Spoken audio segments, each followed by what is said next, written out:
because everything has to do with education. And I know OAU or African Union, they always look at us, how can we be able to do with education? So what is the way forward, and how can we be able to develop, uh, let's say, a strategy of which we're going to take to the African Union and tell them, okay, this is what we have been discussing. We have been talking about reviving the tourism industry, but now in this term, how can we be able to provide training to our members so that they know they must be ready when to either accept local tourism or accept international tourism. Okay. The strategy in terms of education, starting with the selection. We need to select people. We need to be able to select people, to select people to attend the idea that we have. So for us to select those people, we need to tell them, we need to for us to get these people, we need to go to the community to select them. If we select the people from the community, then we can now prepare in terms of the size, because everything depends also on the size that we have. What's the size we have, and what do we want to achieve? For example, for the project of Congo, the Mon Pays Mon Héritage, My Country My Legacy, it's we are targeting about 20 millions of people. Why 20 millions? Because Congo has 91 millions of inhabitants, citizens that's staying, living in Congo. So we want to have at least 23, I think, yeah, that was 23% of the population into the project. So how we get to for the education side, we select them, but we take them randomly first. We go to the site, we take people, we talk to them, we take them randomly. We've got the list, the checklist with all our team that's going on the field.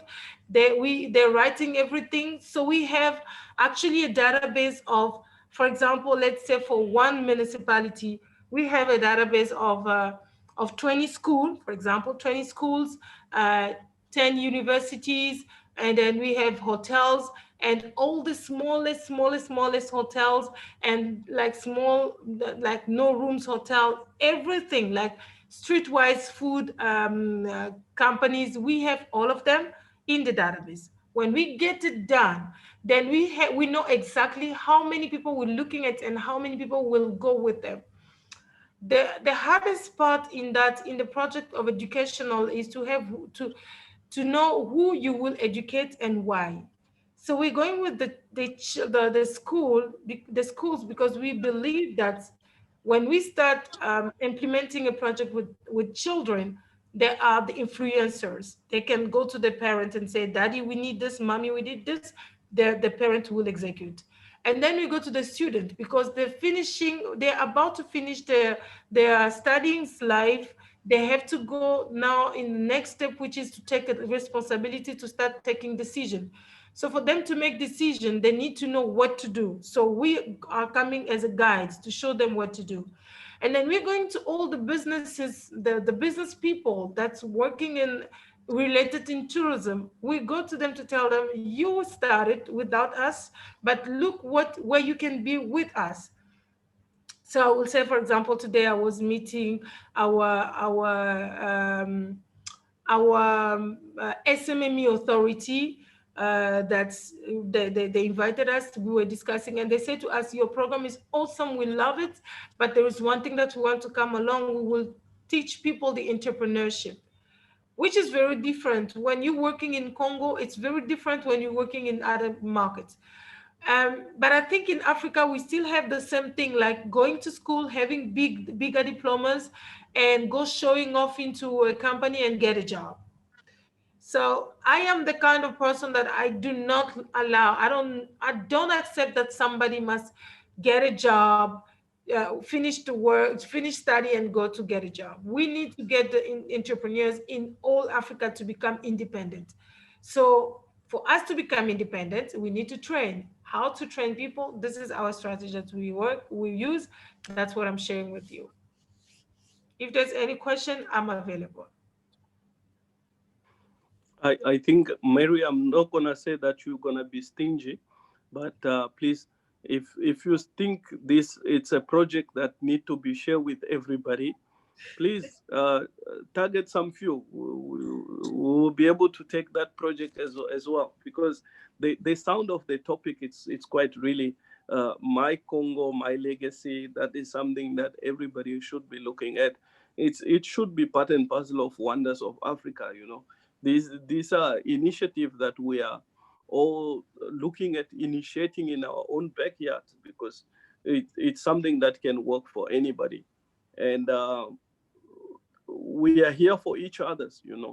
And the more we share each other's information that we are up to, it might be always good for someone else. So myself, I've not been busy. I've been busy with chicken. So from tourism to chickens. So it's everything. One has to get an idea from somewhere.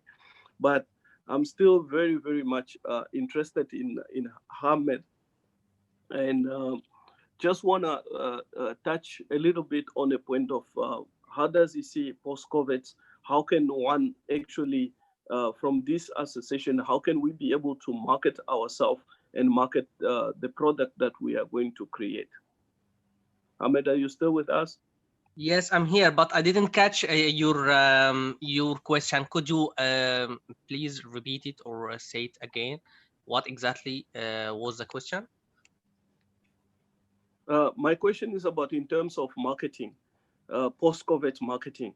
What are the strategy? What do you think that one should actually do in order to promote intra-Africa, to sell package to Africans, not European, but in Africa, it's on its own? What do you think should be a marketing strategy that we can be able to look at, how we can be able to attract more of the people to visit Africa on its own?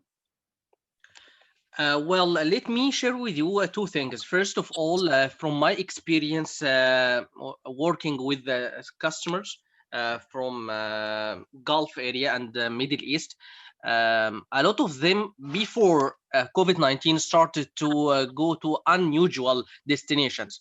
They already go many times to Europe. They went a lot of times to North America. Before COVID-19, they started to go to unusual destinations, as I mentioned. So they started to test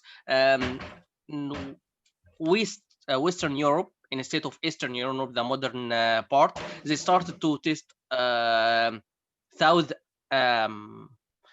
South America, Chile, Brazil, Cuba, etc. As well, they started to go to Africa itself. So knowing branding destinations like Dubai or any famous destination, yeah, it's something good for people who already started international tourism. However, for those people who already travel a lot, they started to go to unusual destination. This is the first thing that I consider is a potential for Africa. The second thing is depending on the statistics that Europe and North America, the most infected destinations. That's why we can persuade our customers that Africa has two things. It's safe destination and potential destination that you can try. So we can try to persuade our customers, as I mentioned, that Africa is lower percentage comparing with other destinations in infection. This thing, and targeting people who already tried another destinations to come to Africa. Lastly, let me share with you experience from Egypt here. Before 2011, some destination here in Egypt, yeah, we can consider it as a forbidden for domestic people. After revolution, we try to raise the tourism via domestic people to come to these destinations. We can follow the same thing, that we can start from this domestic people to the people who already didn't try many areas within the country or the continent. This is the third thing that I think could be useful marketing approaches in post COVID-19. Thank you, Mohammed. And very, very true. And I concur those words. I had a meeting with a minister on Wednesday, where I told him the only way we can revive our tourism after post-COVID, we should look at domestic markets, and also we should look that Africa has little cases or less cases compared to some of the places. And believe me, they were laughing at me when I mentioned that into the meeting. But thank you that we are on the same page. And it seems that I'm not the only one who thought about that, but we are many. So with that, we're gonna come up again. We're gonna have another discussion, I believe, very soon, where we're gonna be talking about the visa. I'm gonna just bring it up so that Mary can refresh her brain, where we're supposed to be having a follow-up about the visa issue. Because now with COVID-19, I see a lot of countries are imposing sanction on different countries. Like yesterday, I just heard Namibia is not allowed to fly, or Namibians are not allowed to fly to Nigeria. I was really shocked about hearing that. So more and more countries are imposing sanction on other African countries, something of which we should look at how we can be able to work together with the OAU and try to find a solution. Why are we burning our own people from flying to another country? Mary, have you heard anything about that so far from your side? And then after that, we'll Sure. go to Jean-Claude. Yes, I heard something about this, but I did not heard about African countries, which I'm quietly surprised. But I heard, yes, I heard about Ghana stopping people from of Nigeria and Mali to get into Ghana. It's very tough for me to understand it. I don't know how they make it, but this is a problem that we need to take a solution from here, bringing it up to the AU. But I heard also, I saw the map, actually the new map from US, that's showing which countries in Africa the US citizen can come, or the citizen of this country can go. So in Africa, for example, it's only Rwanda. And I am afraid that this thing is taking into a level of politics. It's no more going to be into our control. It's going to be politicians that will be taking in charge of the tourism side, which will again block us. So let's call it, let's call Africa a country. We need to work in a plan of making Africa as a country, and then calling it domestic tourism. We have to make this strategy of domestic tourism within Africa for Africans, as it was one country, to stop the politician to take in charge the tourism site and to block all our project and all our ideas of making Africa one country. That's my opinion. Thank you, Mary. And I believe that is what the stance that we should be able to, all of us, take. It's Africa is one country, and Africa for Africans, no matter where you're from, but as long as you live in Africa, we should not be able to tell you, do not be able to fly there, do not be able to visit there. I'm sure very soon I'll be able to fly to Egypt. But before I fly to Egypt, I would like to hear from our brother Jean-Claude. Jean-Claude, est-ce qu'il y a quelque chose que tu veux partager avec nous concernant la réunion de ce soir? D'accord, merci. Ce que je peux déjà partager, je crois que je soutiens ce que Marie vient de dire aussi, et surtout, c'est de démocratiser en fait le tourisme. Effectivement, il faut que la communauté à la base soit impliquée parce que tout ce qui est ressources et, j'allais dire, opportunités qui émanent du tourisme pourraient profiter, n'est-ce pas, aux populations à la base si vraiment au niveau national, on arrive vraiment à bâtir, à construire un corps touristique, une stratégie touristique assez efficace. Parce que ces communautés à la base qui sont même carrément domestiqués, on va dire, dans les sites touristiques pour certains, qui sont autour des zones touristiques, ne profitent pas forcément des retombées du tourisme. Dans beaucoup de pays, le tourisme se limite seulement à l'hébergement, à l'hôtellerie et à autres, mais les communautés ont des cultures, ont des valeurs, ont des rites qui ont besoin d'être connus et ces rites-là sont aussi des opportunités pour elles. Si de bons circuits sont construits, circuits touristiques, j'allais dire même écologiques, sont construits, en les impliquant, en les intégrant dans le processus, pourrait être bénéfique pour eux parce que si vous avez un parcours touristique dans une zone du pays, par exemple, où les communautés à la base sont impliquées à travers leurs rites et coutumes, en termes de danse locale, en termes d'artisanat, en termes d'autres choses, ça leur permet en retour d'avoir aussi de façon directe les retombées du parcours touristique ou bien aussi de l'arrivée et ça les motive à être davantage créatifs pour encore proposer de meilleurs services, n'est-ce pas, touristiques, s'ils sont vraiment impliqués dans le processus. Parce que le tout, c'est de pouvoir s'assurer que la chaîne de valeur touristique profite jusqu'à la base pour que ce que nous voyons aujourd'hui, où nous avons la croissance économique dans les différents pays dont les populations à la base ne profitent pas, ne soit pas aussi le cas dans le domaine touristique.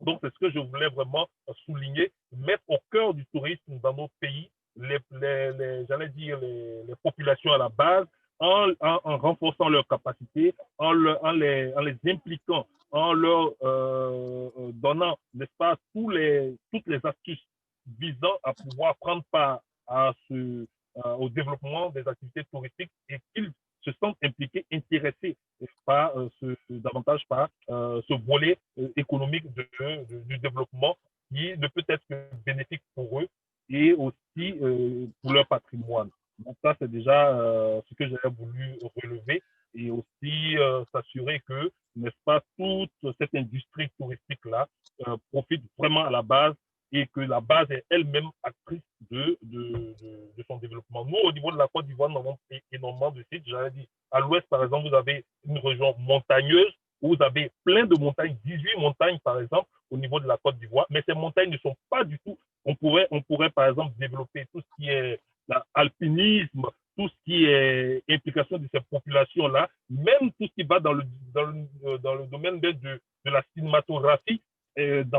Voilà, ça peut être aussi, voilà, je prends par exemple le film qu'on appelle Game of Thrones, par exemple, où j'ai dû lire un document où le pays dans lequel le film est tourné, le site et le lieu où le film a été tourné, qui était assez touristique, a eu des records en termes de ressources financières entrées au niveau de ce pays. Par exemple, on a ces patrimoines-là qui ne sont pas du tout utilisés, qui ne sont pas valorisés par les politiques. Mais déjà, nous qui sommes des organisations, nous voulons les mettre en exergue, mais avec la communauté, surtout avec la communauté. Parce que si la communauté trouve, et puis d'ailleurs, ça permettra de combler le vide où nous avons nos patrimoines culturels qui disparaissent au niveau de l'Afrique, parce que puisqu'il n'y a pas de cadre qui permettent de les mettre en exergue, mettre en évidence pour qu'ils soient valorisés, du coup, ceux mêmes qui sont les porteurs aujourd'hui avec la génération montante, qui pour beaucoup ne sont pas trop familiers aux rites culturels des villages, pourraient disparaître. Donc, si ces parcours, ces initiatives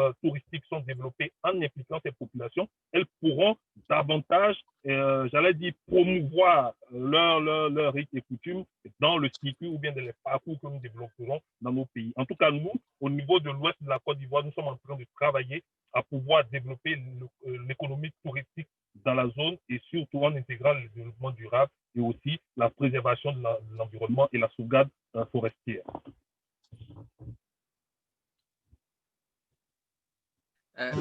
Merci Jean-Claude et je vous souhaite encore bon courage avec tout ce que vous êtes en train de faire.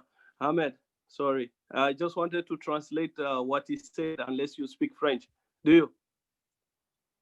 Unfortunately, I can't speak French. However, I spent a while in France. Okay. The majority of people there maybe from Africa or Algeria. So I'm speaking English. I was speaking English or Arabic there.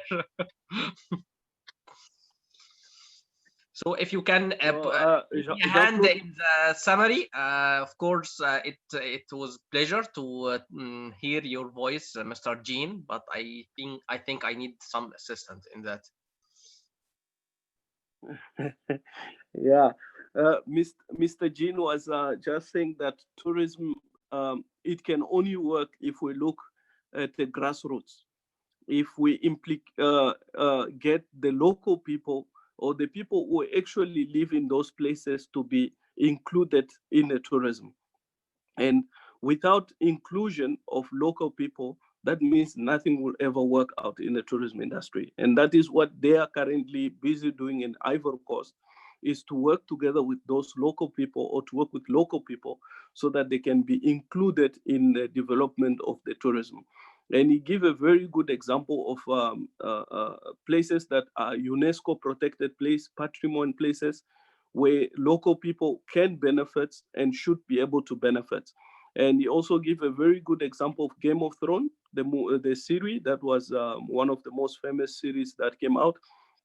Places where those series were shot, the local people end up benefiting a lot of money because the site was paid for, and there was a lot of investment happening, and there's a lot of money was involved in those sites. So he's looking in Ivory Coast also to develop the same kind. There's a mountain in Ivory Coast, which it's really beautiful, but he wants to develop that mountain so that the local who are living in that area can also be able to benefit, invite those filmmakers to come and shoot. And he said that tourism, it's a value chain. It's a business that not only the top one benefits, but the middle one, the bottom one, they all benefits. That's how tourism, he looked at it. But we need to emphasize that tourism, it's a grassroots. If people are not involved in, that means nothing will ever work in the tourism industry. And that I concur with him, it's the same. We preach about community tourism in Namibia since 1990 of our independence. We have put it in our national constitution that local tourism should be a key. And if a human being who is not Namibian or he is Namibian is not implicated into the grassroots tourism, that means he's not welcome to do tourism or to do business in Namibia. So that is what Jean-Claude just said in French, and I tried to translate it as much as I could. Mm-hmm. Okay, thank you, Joseph and Mr. Jean. I totally agree with you and Mr. Jean. From my experience in community-based management systems, of course, people in each country attached with the destination. They are the real owner for the country or the destination, and they should be the host of the tourists. So, of course, if they can't participate or get involved in each step of tourism activities, they will resist. They will neglect promoting the destination.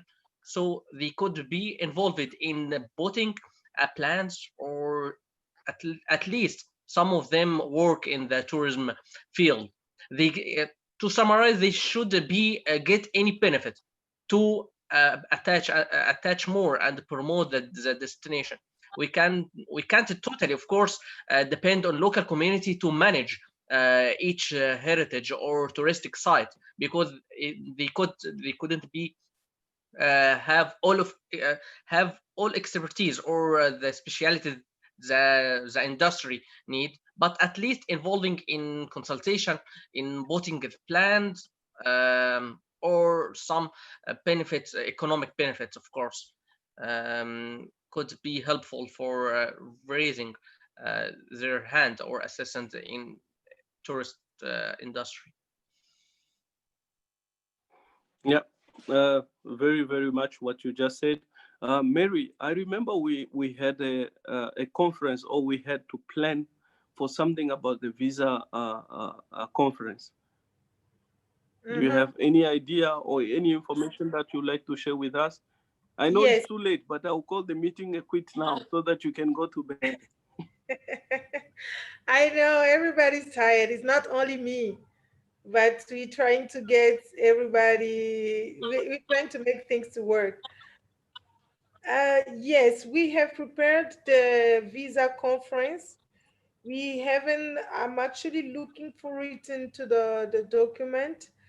We haven't shared it with anybody, or never, we didn't put it into the appropriate documents, because we wanted to share first of all with everybody, and so that we can get all your comments throughout the week or the month, so that we will be able to take it into the next level, because actually it's going to be the first visa conference that will be held in Africa for Africans, and that will make us to decide.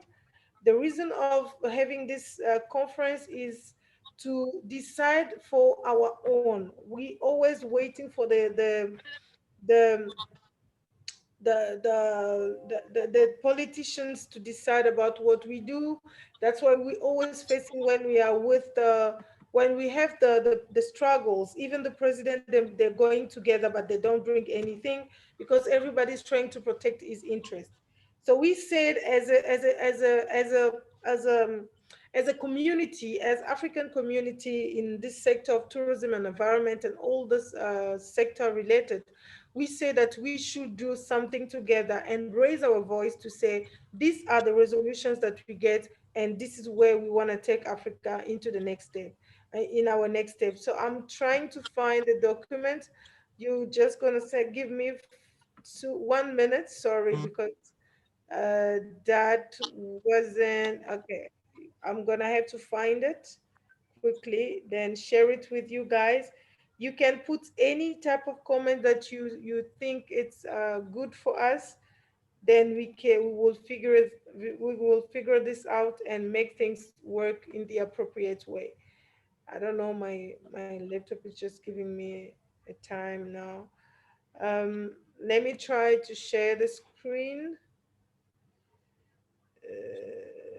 It's not yet Mary, responding. I believe if you can be able to share that document to the respective people, maybe via the Meet Us group, where everybody is part and parcel of.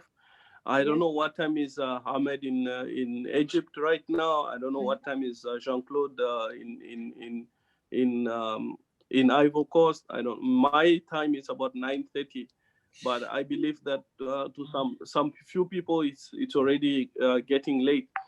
I would like to thank everybody. And should anybody would like to say something just before we call it a quit, and we hope to see everybody again next week, Friday. Next week, we said Thursday or Friday, Mary? Um, Caroline was talking about Thursday. I was also thinking about Thursday if we do it in the evening, because Friday evening everybody wants to go out and to relax. Yes, sure. Well, as the plan that you shared before about this meeting, that you would share the last version of the map and the progress. I know that we can discuss with you, Mary and Joseph, about maybe future cooperation related to the map, as I see here in the comments. Sure, we can arrange another maybe call or something like that.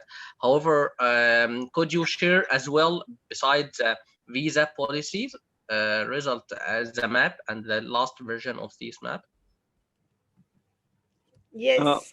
Ahmed, I will be able to share. I will share the map with you guys on Monday. I'll put it on the page, and then I'll WhatsApp to you or email it to you privately, and Mary as well, and everybody. So it will be on a group by Monday. I'll try all my level best to finish it this weekend, because the graphic designer was actually, he went out, and then when he come back, with Corona, so everybody has to go to Started to quarantine. tourism. So he has been Started to travel. Working in tourism and start to travel. Yeah, exactly. But I will be able to share the map by Monday, I promise. Deadline is on Monday. Yes, Mary, we heard you. So we said Thursday. On Monday. Yeah, we said Thursday evening. Yeah. Okay. Perfect for me, Thursday. Thursday, me too. Ok. Jean-Claude, vous avez quelque chose vous voulez nous dire? Ou sinon, on appelle cette réunion, c'est la fin. N'hésitez pas de toujours être là avec nous. On accepte tout le monde. Tu vois, on peut parler toutes les langues. Il n'y a pas de souci, ça marche. En tout cas, merci, il n'y a pas de souci. Donc, je pense que voilà, on sera toujours avec vous. Je suis toujours là, en tout cas. Ouais. Ok, merci beaucoup. Et puis à la prochaine jeudi. Jeudi, on a encore une autre réunion, mais on va vous envoyer toutes les informations, par exemple lundi, concernant jeudi, pardon. So we'll send everybody a request on Monday about the Thursday's meeting, and then by Tuesday, we'll be able to share the minutes of this meeting and then the new agenda for next week, Thursday meeting. Thank you all, and wish you all a lovely evening, and stay safe. Okay. Okay. May I ask you about the minutes, minutes for previous meetings and the records of the conference, if you can share it with me? Yes, we can share it. We have all the minutes of all the meetings. We can share it. Okay, thank you very much. It's nice to hear you, and I hope we can meet each other soon in some country in this continent. Hey, okay. We like that one. Okay. Amanda, you don't say anything. Where are you? What are you doing? I'm listening. Amanda is under blanket.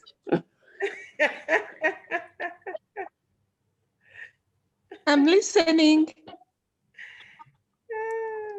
Thank you for being there with us, Amanda, and we really appreciate you, always your support. It's very, very much, and we really appreciate.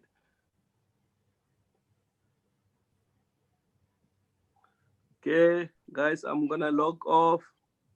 Okay, thank you all. Bye. Bye. And see you soon. Bye. Goodbye. Bye, Amanda. Bye, Mary. Bye, everyone. Keep on WhatsApp. Bye. Get well, Amanda.